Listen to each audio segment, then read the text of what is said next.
Good evening, folks. This is Joe again in our third installation of observations. Um, we started talking in our last session. We were talking a lot about the various deaths that I had seen and had to kind of sort of deal with. Some were close friends, some maybe not so close friends, but friends nonetheless. So that was New York, that was Brooklyn, just a tough place to grow up. So now let's bring this up to 1969, and I'm ready to go into the military. I'm getting ready to go into the Air Force at this time. My original plan was actually to do Army. Um, what was going on in that time frame was Vietnam, and Vietnam was still hot and heavy.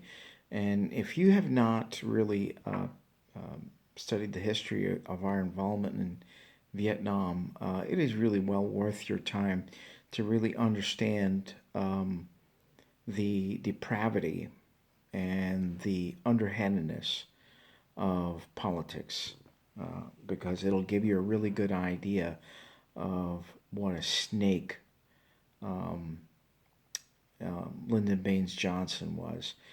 The time that we were involved in Vietnam as a nation was really a time of national depression. It was just one of those things that just everyone felt bad. Nobody understood why we were there. Nobody understood how we were going to get out of there. The military leadership uh, left a lot to be desired. Um, General Westmoreland can be said to have lost the Vietnam War, but he had help, and he had help from the administration at the time, and they had no real strategy on how to get out of it. If One of the reasons why I think it's kind of important for us to understand why it's important for us to understand what happened in Vietnam. One of the things that you'll come to the conclusion was that our reasoning for, or the president's reasoning for getting involved in large numbers militarily involved the Gulf of Tonkin incident. But if you really study it, you'll find out that the Gulf of Tonkin incident was really a sham. It was a combination of things, but it was none of what the administration said it was. And so, as a result of our destroyer that was out there supposedly being attacked by North Vietnamese patrol boats, um, that was when President Johnson decided that we were going to put a lot of troops on the ground out there. The thing that you really have to understand, and when you go back in history before uh, the war in Vietnam, President Eisenhower, in a speech, warned us all about the military industrial complex. And what did all that mean? It meant that you had a bunch of people within the military and within industry that could benefit by us being at war, even if it's just a limited war. So, to kind of give you an example, when Lyndon Baines Johnson um, started out in life, he was a school teacher, and after that, he became a naval commander during World War II. Only served 1 year. Only served 1 year. All right, so he served 1 year as an active duty officer. He was a reserve officer, and he never saw another day of active duty again during the time when we were really involved, and manpower was of great necessity.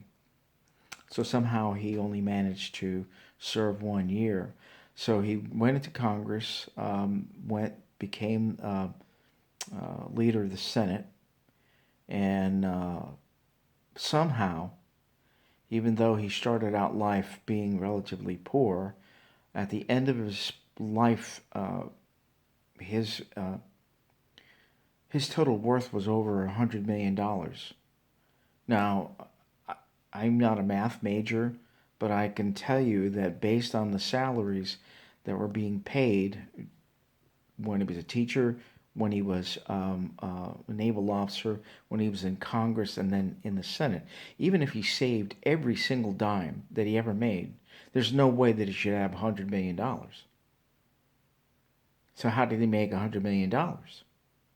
Well, uh, you you you just need to go back to who he was involved with. Lyndon Baines Johnson was a pretty nasty character. He was involved with the Texas mob. He was in he had contacts within the Chicago mob. He made himself wealthy on the Vietnam War, as a lot of people did. So this was a time when, like I said, we nobody knew really what we were doing there. But I'd always wanted to be in the military. I always wanted to be a soldier. I always saw myself as the next Audie Murphy. Wanted to be that hero that could uh, do the right thing at the right time and maybe bring a successful and more rapid close to this war. But there were no heroes here. I mean, there were a lot of people that were heroes, but in terms of really being able to do anything to bring a successful close to this war that didn't make us look like a bunch of idiots. No, that did not happen. And so I was very, very conflicted because I wanted to be in the military. I wanted to serve my country, but I didn't want to serve my country in this kind of a war. Had I been able to serve in World War II or during the Korean War, but our involvement in Vietnam was a, quite frankly, it was a national disgrace. Um, so here we were, and we were in Vietnam, and just nobody really wanted to win this war. There was no strategy to win. So we plowed on ahead, and then I began to really understand why is it that people uh, would involve themselves in drinking a lot of alcohol and or doing drugs, because when you have a sense that there's no hope, uh, there's nothing really to encourage you. Um, there's no real future. Um, if that's what you're really sensing, which is what I was sensing at this time, then you wind up feeling really, really bad. You found it really being sad all the time and feeling angry. Um, I don't know which I felt more of during this time period, anger or sadness. But I was drinking a lot during the weekends and tried marijuana on a few occasions, which was really could have been disastrous for me because I had a top secret clearance. So if I'd have been caught doing that, I'd have been in this time period. You'd have been thrown underneath the jail. Um, they'd have found the deepest recesses in at Fort Leavenworth, and that's where I would have spent quite a few years. So one day, I there's this fellow that's walking through the barracks, and he seems to be really happy. I didn't really quite understand it. His name was Sam Rosen, a Jewish guy from Queens, New York. And so, you know, I, this was the first person that I saw that had a perpetual smile almost tattooed to his face. And so I kind of asked him, "So, man, what are you so happy about?" And he said something to me that I didn't understand, but he said that, hey man, Jesus loves you. And that began a friendship and several conversations. And one of the things that I found interesting about Sam was that he was Jewish, but he believed in Jesus. That was kind of unusual. Here I was ostensibly, a Catholic, but I knew nothing about Jesus. I didn't know anything about peace, about joy. I didn't know anything about salvation. I knew about none of these things. And Sam seemed to understand these concepts pretty well. So I went with him to the chaplain's house. We had a long discussion over there, and that was when I gave my heart to the Lord. And things wound up becoming very, very different. Then I understood why Sam was always so happy.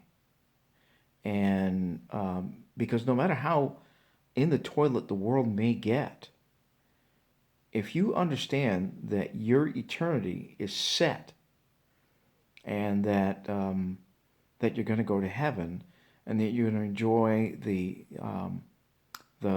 delights and the rewards of heaven, not just in the hereafter, but you get to enjoy these things now because you are now in a relationship with the King of Kings and Lord of Lords.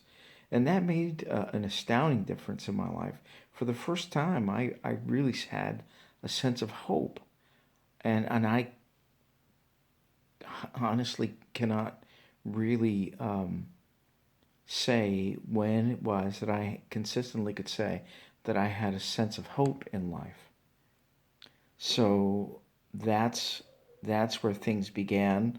My Christian life began there. There were some ups and downs. There was a lot of things that did not go right. And one of the things that I began to understand that just because you become saved does not mean that you are free and clear of all of the problems that you had in the past. You may be saved, you may be justified, you may be legally declared to be a son of God, but there's still a lot of problems you have to kind of go through. And I sort of likened it to the story of Lazarus when Jesus raised him from the dead. Um, when Lazarus came out of the grave, he was still bound. He was still wrapped up in the bandages of death.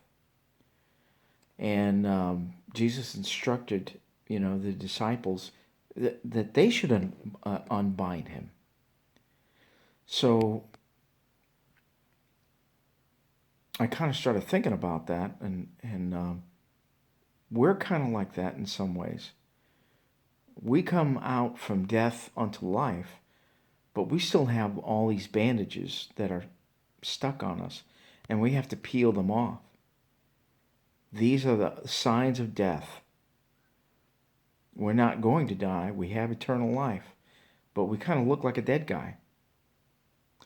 So I slowly learned that when you become saved, you still have to go through a period of time where you become sanctified. And that means that all of the things that had held you back from really being a decent human being can now be worked on.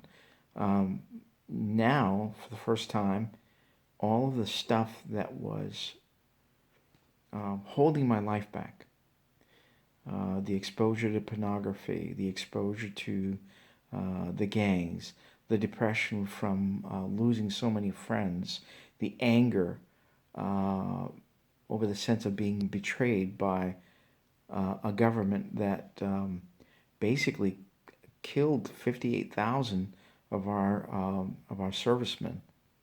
So that way, politicians and certain people within industries could make a heck of a lot of money.